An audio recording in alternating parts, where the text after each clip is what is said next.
Kita lanjutkan kembali kajian kita, masih membahas kitab Al-Kabair karya besar Al-Imam Al-Zahabi rahimahullahu ta'ala, dan kita masuk pada bab yang ke-55, berkurban kepada selain Allah subhanahu wa ta'ala.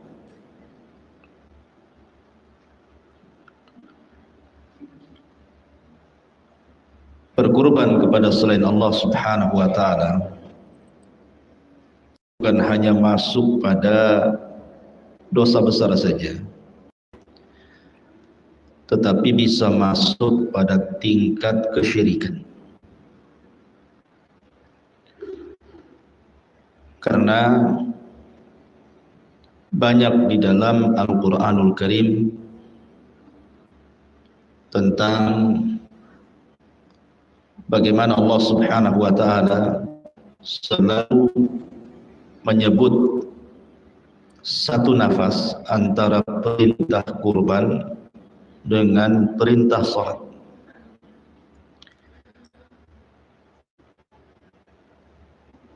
Sebut saja Allah subhanahu wa ta'ala mengatakan, Qul inna salati wa nusuki wa mahyaya wa mamati lillahi rabbil alamin la syarika lah. Katakan ya Muhammad, sesungguhnya salatku, kurbanku, hidup dan matiku hanya untuk Allah subhanahu wa ta'ala yang tidak ada syarikat darinya. Dari ayat ini ada sisi tiga pendalilan kenapa ibadah kurban itu adalah ibadah yang mulia yang tidak boleh diberikan kepada selain Allah. Yang pertama, karena Allah subhanahu wa ta'ala iringkan perintah kurban dengan salat. Sebagaimana salat tidak boleh diberikan kepada selain Allah, maka begitu juga kurban tidak boleh diberikan kepada selain Allah. Ini satu. Yang kedua, di ujung ayat Allah mengatakan lillahi rabbil alamin, bahwa salat kemudian juga kurban dan seluruh hidup kita dan mati kita lillah, hanya diberikan kepada Allah subhanahu wa ta'ala saja. Kalimat lillah di sini menunjukkan bahwa korban itu tidak boleh diberikan kepada selain Allah, harus diberikan kepada Allah saja. Ini juga pendalilan yang kedua. Pendalilan yang ketiga adalah la syarikalah, tidak ada sekutu bagi Allah subhanahu wa ta'ala.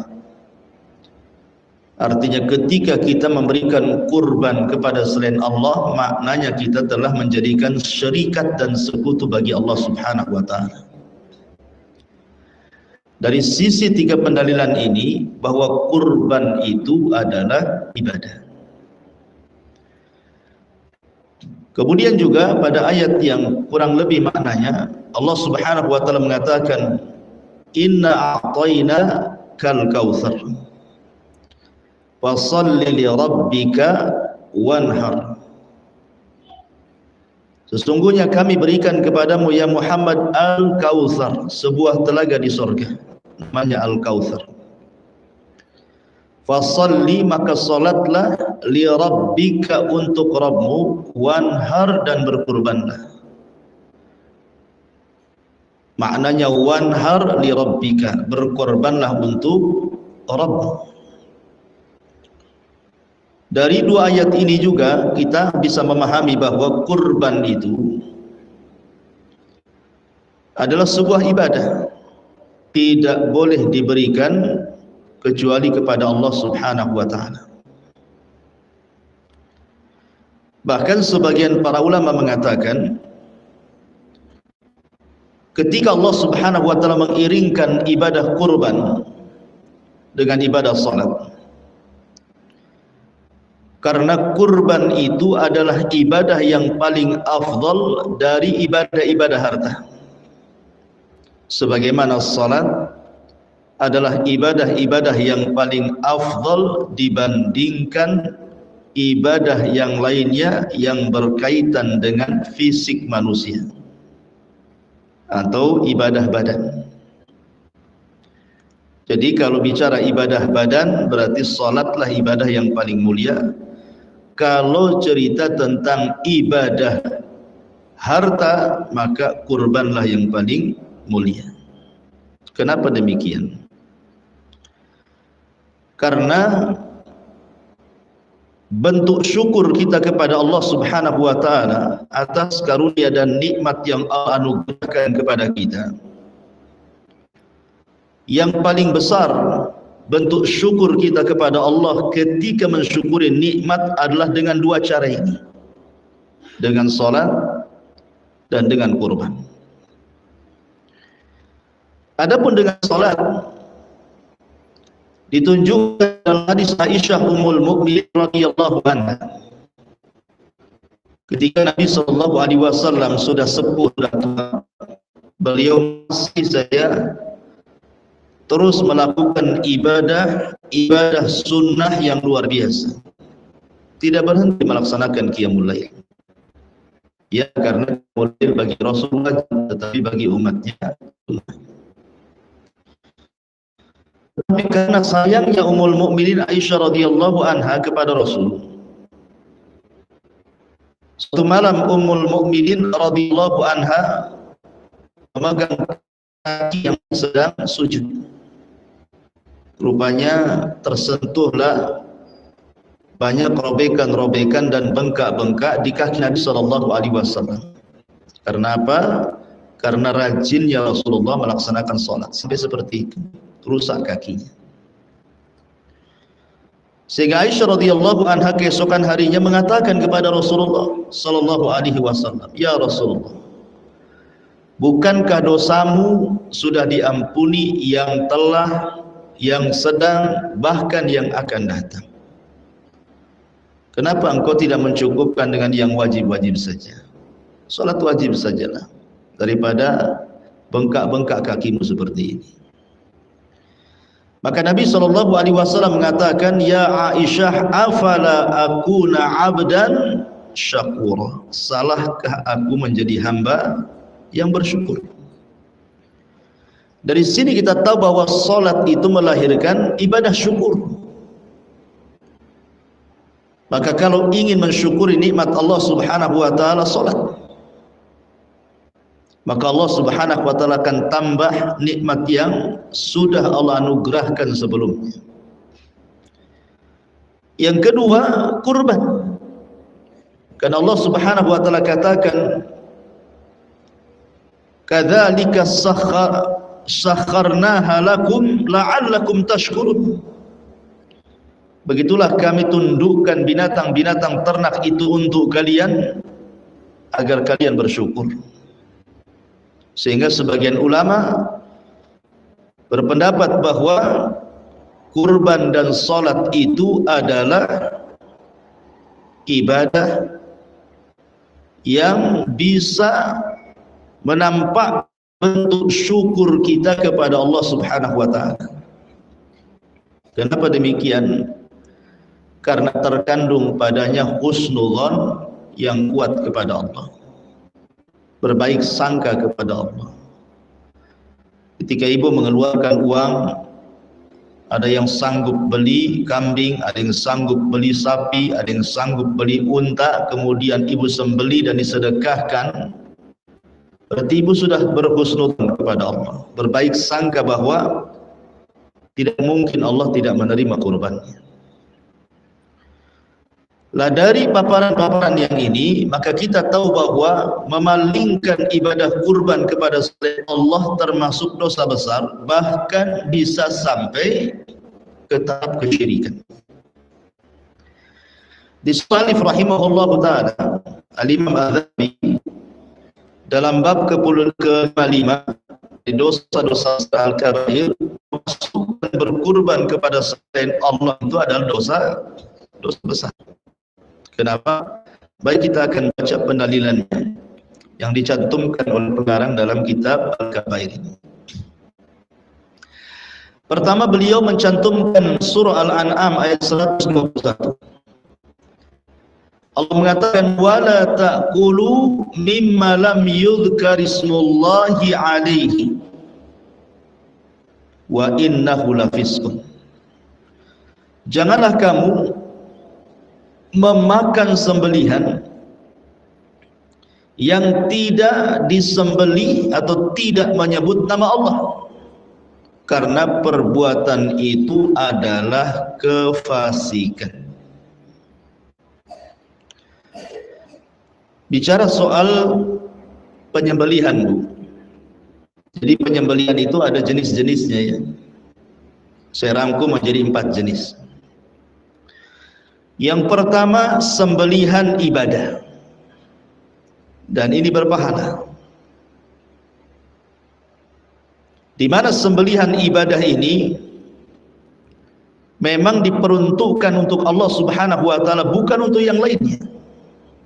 Seperti umpamanya menyembeli kurban ketika di hari raya Idul Adha. Memang ketika kita kurban itu, kita persembahkan kurban itu untuk Allah. Atau contoh al-hadiyu,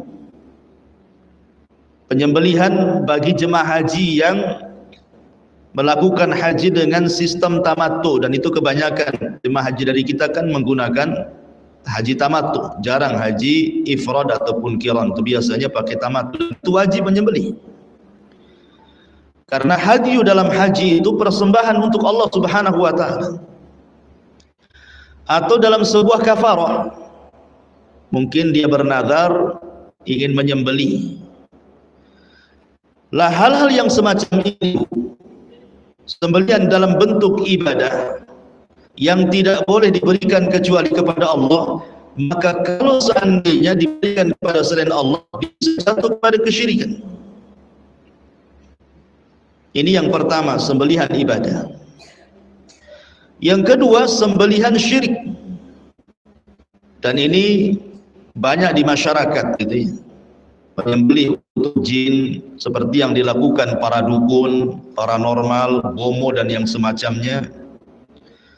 Atau di zaman dulu saya pernah mendengar ada orang yang bangun jalan, kemudian bangun jembatan, harus ada sesajennya dalam bentuk kepala kambing lah, kepala kerbau lah, atau apa gitu ya. Atau yang dilakukan oleh sebagian saudara kita yang ada di pantai Laut Selatan, mereka melarung kepala kerbau ke lautan, kononnya untuk Nyiroro Kidul gitu ya. Atau pernah saya dengar dulu juga, di mana itu, di Lapindo atau di mana ya, ada yang lempar kambing gitu untuk kurban. Ataupun orang bangun rumah kemudian menyembelih ayam untuk mengusir roh-roh jahat, itu semua kesyirikan. Tidak boleh diberikan kecuali kepada Allah Subhanahu wa taala. Ini namanya sembelihan syirik. Kemudian yang ketiga, sembelihan bid'ah. Sembelihan bid'ah, kalau seandainya dibuat untuk acara-acara yang memang acara-acara tersebut bid'ah hukumnya. Kemudian yang terakhir, inilah sembelihan mubah. Seperti ibu pengen ayam, beli ayam di pasar, sembelih, kemudian dimakan, itu mubah, ya kan?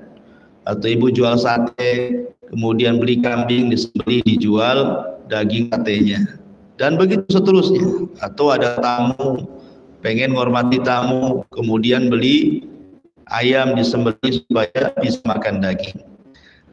Lah ini jenis-jenis sembelihan. Jenis-jenis sembelihan.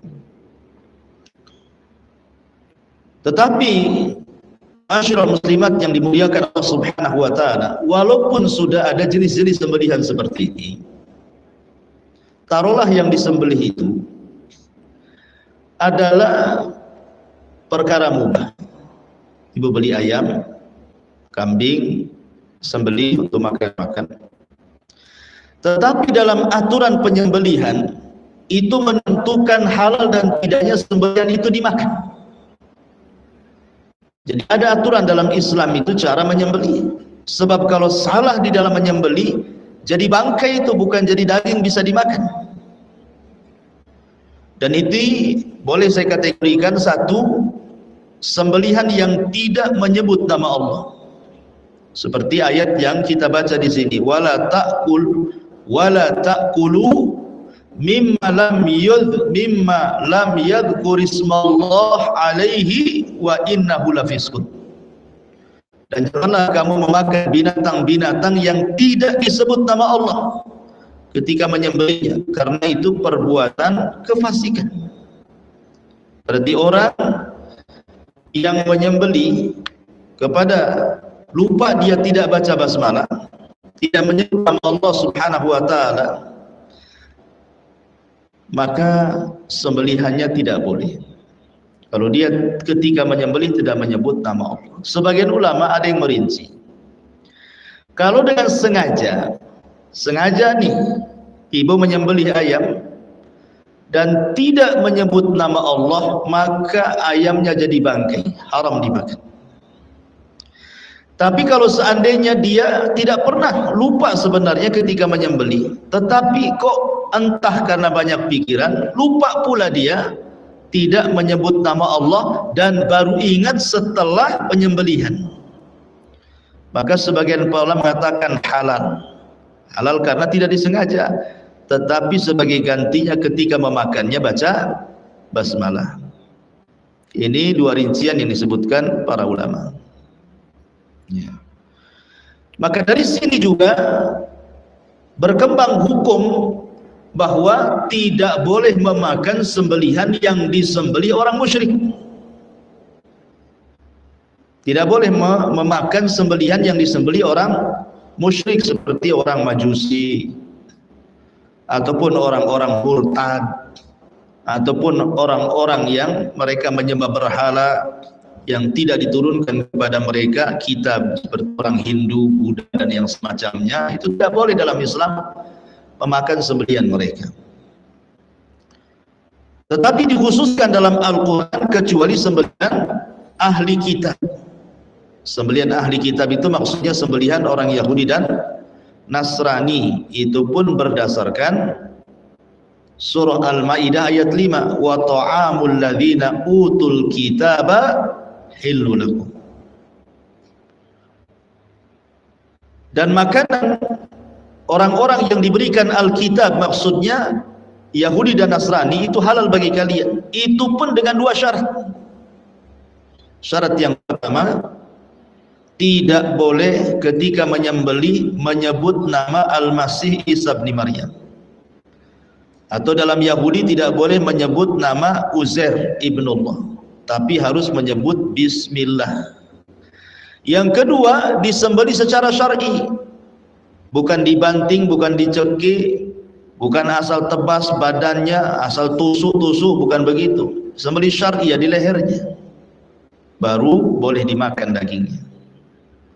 Ini kategori pertama, sembelihan yang tidak disebut nama Allah. Yang kedua, sembelihan yang ditunjukkan kepada selain Allah. Dia bismillah juga, tetapi masalahnya diniatkan bukan kepada selain Allah. Makanya dalam sebuah hadis, dalam sebuah ayat kalau tidak salah surah Al-Maidah ayat 3, wa ma dzubiha ala nusuk, diharamkan bagimu memakan sembelihan yang diperuntukkan untuk berhala, walaupun ketika menyembelihnya membaca basmalah. Tetapi kalau kemudian ditujukan untuk berhala, seperti menyembelih kerbau untuk Nyi Roro Kidul, menyembelih kambing untuk penjaga lereng-lereng gunung, juru-juru kunci, atau tempat-tempat keramat, maka tidak boleh dimakan, haram hukumnya, walaupun ketika menyembelih membaca basmalah. Makanya ulama kemudian membagi tentang sembelihan seseorang ketika menyembelih itu menjadi 4 bagian, 4 macamnya orang yang menyembelih itu. Yang pertama, ada orang yang menyembelih menyebut nama Allah, dia betul-betul diambil pisau, diletakkan di lehernya, bismillah, dan ditunjukkan kepada Allah, niatnya lillahi ta'ala, betul-betul karena Allah menjamu tamu kurban yang semacamnya, maka ini sembelihan tauhid, dan inilah sembelihan yang benar, halal dagingnya. Yang kedua, menyembelih dengan menyebut nama Allah namun ditujukan kepada selain Allah, niatnya itu loh untuk selain Allah, seperti tadi ditunjukkan untuk Nyi Roro Kidul, untuk pohon, untuk berhala-berhala gitu ya, maka ini walaupun menyebut nama Allah tapi niatnya untuk selain Allah, jadi haram, jadi bangkai, tidak boleh dimakan. Kemudian yang ketiga, menyembelih dengan menyebut nama selain Allah tetapi ditunjukkan untuk Allah. Subhanallah ya. Jadi menyembelihnya bukan karena Allah tetapi untuk menjamu tamu ya, untuk kurban, maka ini juga tidak bisa dimakan dagingnya. Kenapa? Karena terdapat penyimpangan dalam tauhid, di mana sembelihan itu tidak boleh disembelih kecuali karena Allah dan menyebut nama Allah. Kemudian yang keempat, ini yang paling kuadrat dosanya Bu, adalah menyembelih menyebut nama selain daripada Allah, ditunjukkan pula kepada selain Allah. Apa enggak kuadratnya ya. Jadi inilah 4 macam ketika seseorang menyembelih, mana yang boleh dimakan, mana yang tidak boleh dimakan. Baik. Kemudian juga pengarang di sini mengambil hadis dari Al-A'la bin Abdurrahman, dari bapaknya, dari Hani, mantan budak Ali, bahwa Ali bin Abi Thalib radhiyallahu anhu berkata, "Wahai Hani, apa yang dikatakan orang-orang?" Maka Hani menjawab, "Mereka menuduh bahwa engkau mempunyai sebuah ilmu dari Rasulullah sallallahu alaihi wasallam dan engkau menyembunyikannya." Maka Ali pun mengeluarkan secari kertas dari pedangnya, dari gagang pedangnya yang berisikan tulisan, "Hadza ma sami'tuhu min Rasulillah sallallahu alaihi wasallam. La'anallahu man dzabaha li ghairillah wa man tawalla ghaira mawalihi wa la'anallahu al-aqli walidayhi wa la'anallahu muntaqisun manal ardh." Inilah yang aku dengar dari Nabi SAW, kata Ali. Allah melaknat orang-orang yang menyembelih binatang, disembelih untuk selain Allah. Orang yang loyalitasnya ditunjukkan kepada selain tuannya. Allah melaknat orang-orang yang durhaka kepada kedua orang tuanya, dan Allah melaknat orang yang memindah-mindah patok batas tanah. Dalam riwayat yang lain, la'anallah man dzabaha li ghairillah, la'anallah man la'ana walidayhi, la'anallah man awa muhditha, la'anallah man ghayyara manaral ardh. Allah melaknat orang-orang yang menyembelih kepada selain Allah. Allah melaknat orang-orang yang melaknat kedua orang tuanya. Allah melaknat orang-orang yang melindungi orang zalim, dan Allah melaknat orang yang merubah-rubah batas dan patok tanah orang lain. Maka dalam 2 riwayat ini ada kalimat la'anallah la'ana li ghairillah. Allah melaknat orang-orang yang menyembelih binatang sembelihan untuk selain Allah Subhanahu wa taala. Dari sini jelas bahwa tidak boleh menyembelih kecuali untuk Allah. Ada sebuah kisah yang dinukilkan Salman Al-Farisi radhiyallahu anhu. Artinya ini bukan perkataan Nabi tapi perkataan Salman mauquf, dan itu dicatat dalam kitab Tauhid. Kata Salman, dahulu ada dua orang yang lewat kepada sebuah perkampungan dan tidak boleh lewat kecuali berkurban untuk berhalanya. Maka yang satu lewat kemudian dicegat, "Qarrib, kamu harus menyembelih untuk berhala kami. Kalau tidak, kalian tidak boleh jalan ke sini. Cari jalan lain saja." Padahal tidak ada jalan lintas kecuali lewat situ. Akhirnya dia pun mengatakan, "Aku ini seorang musafir, tidak punya uang, apa yang harus saya korbankan?" Maka orang-orang kampung ini mengatakan, "Qarrib walau kana dubaba." Sembelihlah walaupun seekor lalat, katanya. Daripada tidak bisa melewati tempat itu karena safar jauh, terpaksalah dia faqarraba dubaba fa khallu sabila. Dia sembelih lalat, akhirnya jalannya dimudahkan. Dia pun bisa lewat dari tempat itu. Kawannya pula tidak mau. Dan dia mengatakan, "Walaupun seekor lalat, aku tidak akan berkorban kecuali kepada Allah." Marahlah orang kampung itu, fadharabu unuqahu. Mereka pun memenggal kepalanya, famata fadakhalal jannah. Maka orang itu pun mati dan Allah masukkan ke dalam surga. Lihat bagaimana di sini kisah yang dinukilkan Salman Al-Farisi radhiyallahu anhu. Boleh jadi Salman mendengar langsung dari Nabi, ini kan perkara gaib. Boleh jadi Salman ini menukilkan dari Israiliyat karena memang dulunya mantan Nasrani gitu ya. Tapi yang jelas ini memang sanadnya sahih sampai kepada Salman mauquf, ucapan Salman Al-Farisi, dan itu disebutkan dalam kitab Tauhid. Jadi di sini bagaimana seekor lalat saja bisa menyebabkan orang masuk neraka gara-gara disembelih untuk berhala kampung tadi. Kalau seandainya seekor lalat saja bisa memasukkan orang ke neraka gara-gara disembelih kepada selain Allah, macam mana lagi yang lebih besar daripada lalat? Seperti ayam, di atasnya kambing, di atasnya sapi, di atasnya unta, akan lebih lagi. Itu namanya mafhum aulawi. Kalau lalat saja bisa menyebabkan masuk neraka, gimana pula yang lebih besar daripada lalat? Sebenarnya bukan masalah lalatnya, bukan masalah ayam, kambing, unta atau sapinya, tapi masalah niat ketika dia menyembelih. Untuk siapa? Rupanya untuk berhala. Itu yang menjadikan kemudian selain bangkai, selain sembelihannya haram dimakan, bahkan dia terjerumus kepada kesyirikan dan dosa besar. Karena tidak boleh menyembelih kepada selain Allah Subhanahu wa taala. Jangankan secara langsung, Bu, ibu menyembelih binatang kemudian ditujukan kepada berhala atau menyebut nama berhala, tidak secara langsung saja.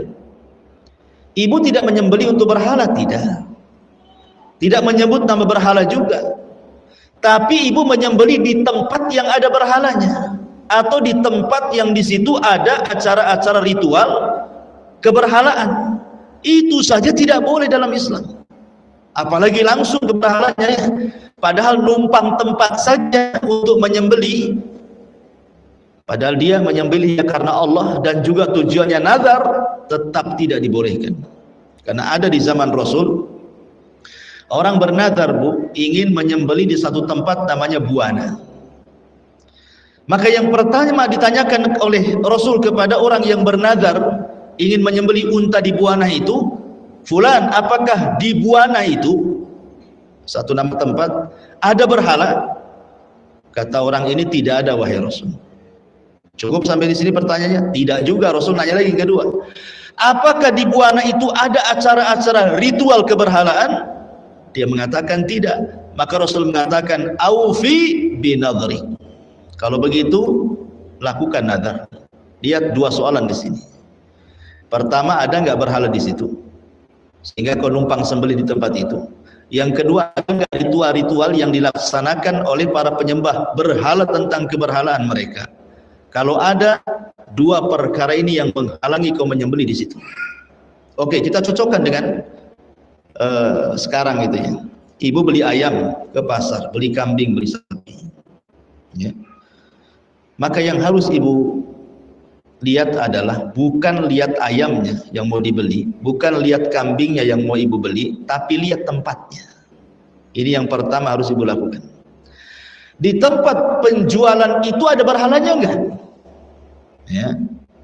Jangan-jangan ada berhalanya pula di situ, ditengger di situ kan, Bu ya. Jadi kalau ibu tidak ada nampak berhala-berhala di toko ayam, di toko daging tersebut, nah berarti amanlah. Satu poin, ibu sudah aman. Poin yang kedua, ada nggak ritual-ritual di situ? Ritual-ritual keberhalaan di situ. Kalau ada, berarti belum aman. Kalau tidak ada, berarti aman. Boleh ibu beli daging ayam, kambing, sapi, unta di situ. Tapi kalau ada, tidak boleh. Jangan pulang bawa bangkai, pulanglah bawa ayam. Karena ibu ini gara-gara beda 1.000 rupiah, gitu ya. Kadang-kadang hanya melihat murahnya, tapi tidak melihat kualitas dagingnya. Apakah bisa dimakan atau tidak? Ini bahaya. Jangan sampai ibu pulang bawa kambing, bawa ayam, ngasih makan keluarganya, dari bangkai akhirnya doanya tidak mustajab.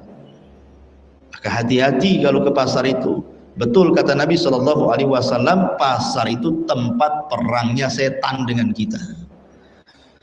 Hanya gara-gara beda 2.000 perak saja, beli pula ke sebelah yang ada berhalanya. Tanpa melihat ini daging kah, ini bangkai. Ini juga nasihat saya. Ya. Gak apa Bu, beda 5.000 pun tidak apa-apa, beda 10.000 pun tidak apa-apa. Tapi yang ibu makan itu halal. Daripada ibu kemudian yang murah sama ibu ambil bangkai kadang ayam itu kan, apa bedanya kan itu? Malah rugi. Sudah ngasihkan duit, pulang-pulang dapat bangkai kan, apa enggak rugi, lipat-lipat di situ. Makanya ini juga penting bahwa dalam hal makan daging ini ada aturan-aturan dalam Islam. Jangan memasukkan perkara yang diharamkan ke keluarga. Karena tidak akan barokah hidupnya. Jadi itu juga harus dipahami. Ma'asyiral muslimat yang dimuliakan Allah Subhanahu wa taala. Maka dari paparan-paparan ini yang harus dipahami dalam berkorban itu, saya ulangi ya secara singkat. Satu, sembelihan menyebut nama Allah. Jadi saat berkorban, saat menyembelih, sebutlah nama Allah, bismillah. Ya. Kenapa? Karena itulah sembelihan yang halal dimakan. Poin yang kedua, kalau sampai tidak menyebut nama Allah, justru menyebut selain Allah, berarti sembelihannya haram dimakan.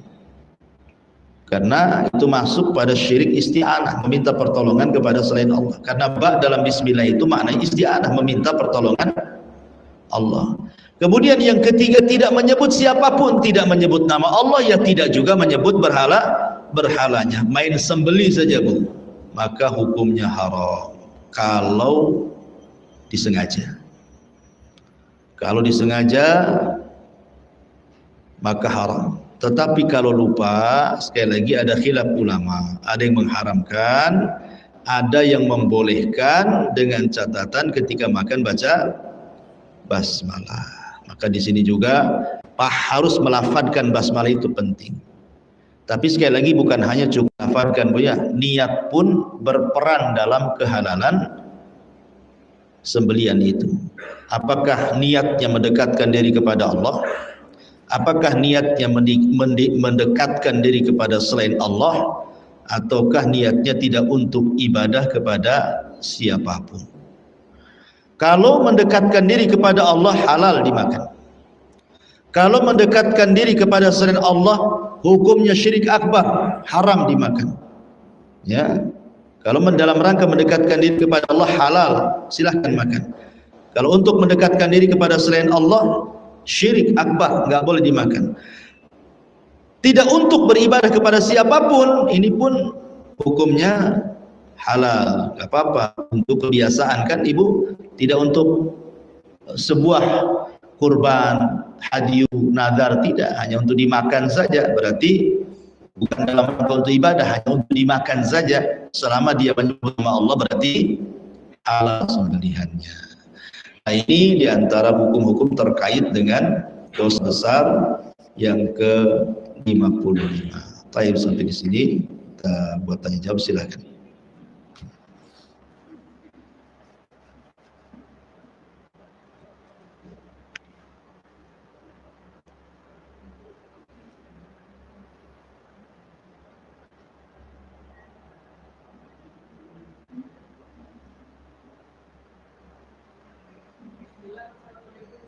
Waalaikumsalam.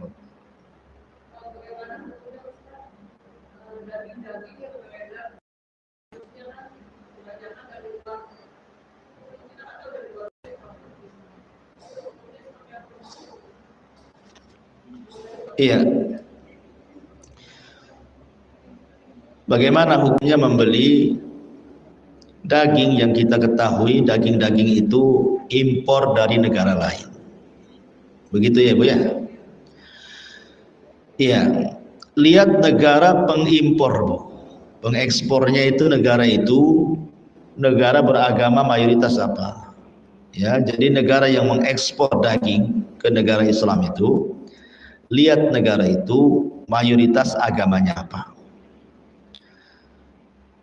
Kalau mayoritas agamanya ahli kitab Yahudi dan Nasrani, maka Islam itu hanya berhukum dengan hukum zahir, berarti halal, walaupun kita tidak bisa mengecek kehalalannya kepada mereka ya.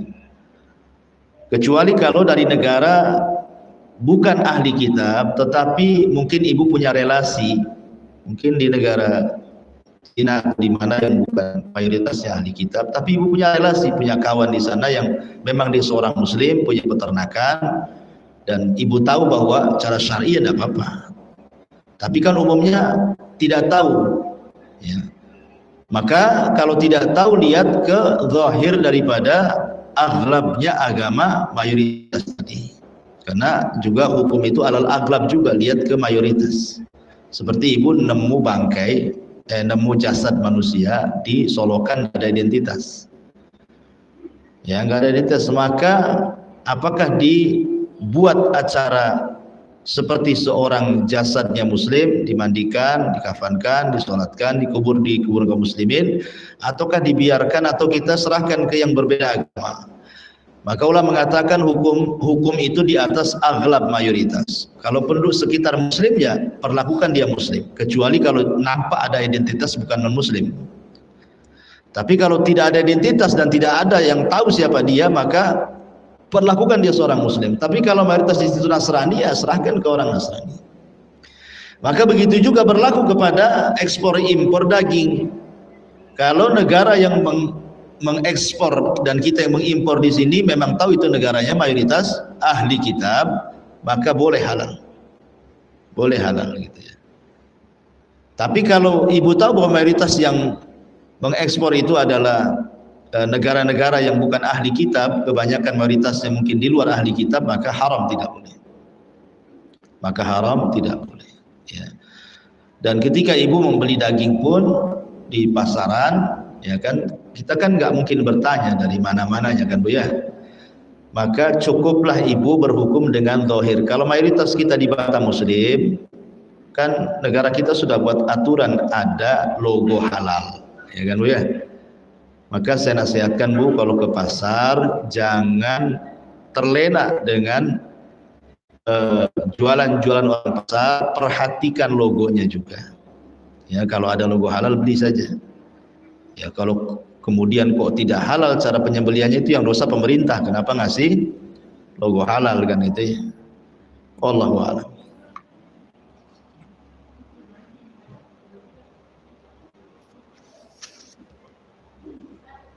Ya.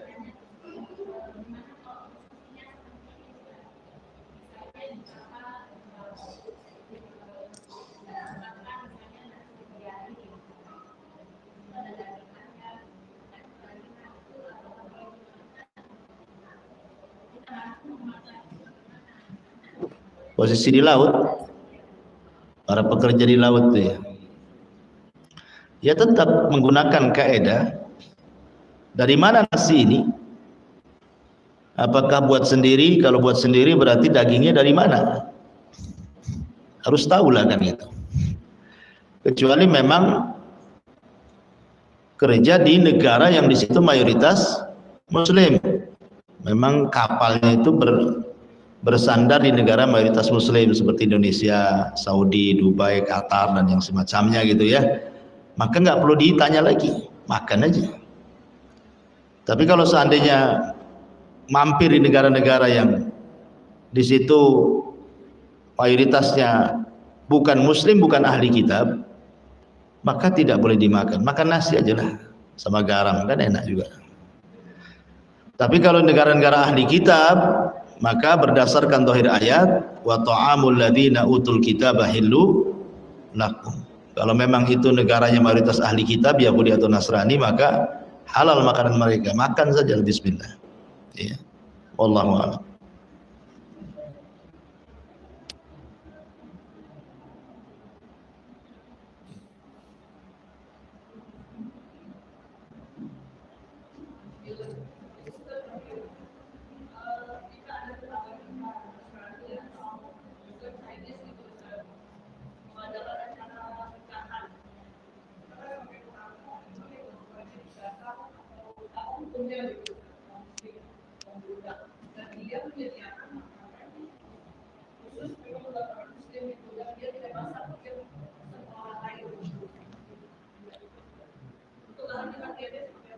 Ya, alhamdulillah. Pertama,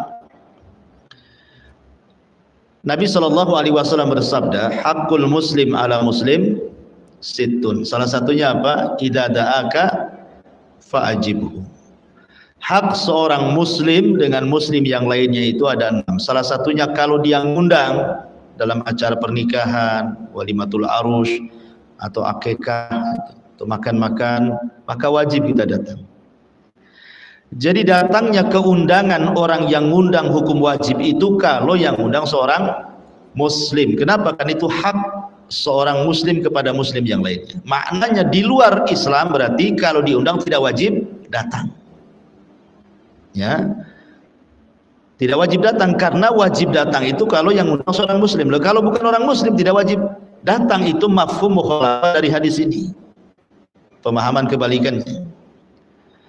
Tetapi kalau seandainya ibu tetangga nggak enak, ya perasaan nanti gimana, dianya orangnya baik dan begitu seterusnya.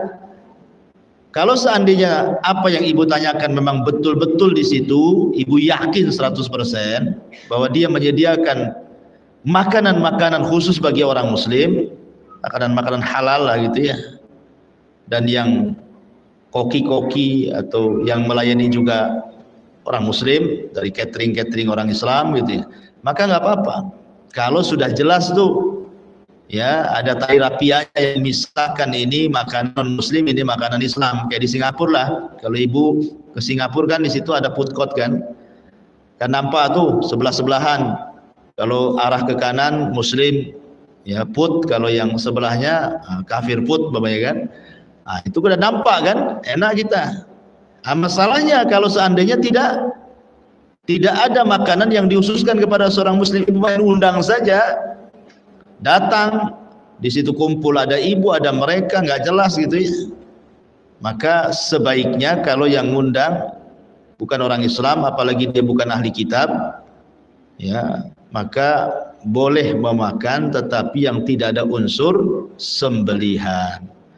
Pamannya ibu makan nasi plus kerupuk, kan kerupuk kan disembelih bu ya, kerupuk dikunyah.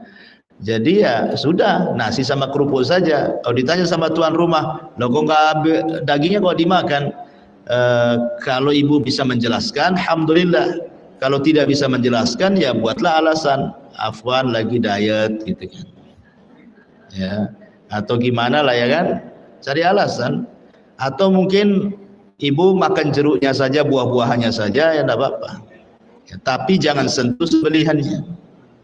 Ya, jangan sentuh daging ayamnya, daging walaupun nampak enak, nampak nih rendang, opor, tengkleng, macam-macam kan, nggak peduli. Kalau ini acaranya bukan ahli kita, bukan seorang muslim, saya nggak mau. Gitu ya. Wallahu a'lam.